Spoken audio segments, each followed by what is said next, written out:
confidential funds were irregular. What the prosecution avoided informing the public so far are these: that it was the then Secretary of the Department of Budget and Management, Amena Pangandaman, who issued a memorandum for the President through Executive Secretary Lucas Bersamin on October 18, 2022, recommending the approval of the Office of the Vice President's request for confidential funds.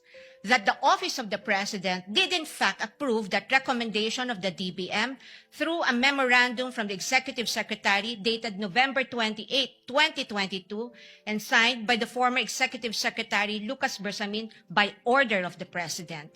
That on December 13, 2022, the DBM issued a special allotment order number SARO-BMB-C-22-001-2004, signed by former Secretary Amena Pangandaman, to cover the request of financial assistance, subsidy, and confidential funds of the OVP that, notwithstanding the impending end of the fiscal year, the confidential funds were nonetheless released to the OVP on December 20, 2022 under this documented approval process. That the COA decision is far from being final, that there is a pending motion for reconsideration of that decision that, assuming arguendo, the COA denies that MR today, or while this trial is ongoing, as could plausibly happen under the circumstances, the respondent accused still has legal remedies available under the law and rules and can file a petition to question the validity of any forthcoming resolution of the COA on the MR under Rule 64 via petition for certiorari under Rule 65 of the Rules of Court, and more importantly, that nothing in the notice of disallowance or COA decision states any findings of supposed misuse of confidential funds as confirmed by Attorney Gloria Camora when she was asked on this point during the committee hearing on April 14, 2026. Across all other articles, the prosecution will lay a landscape of what it deems to be their evidence in support of their speculations and conclusions.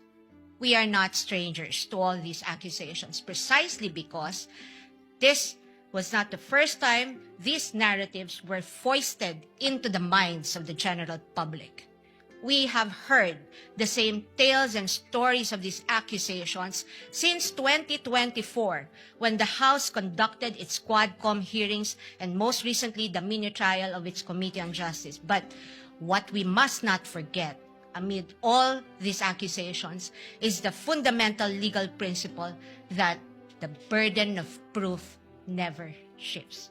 The burden of proof never shifts.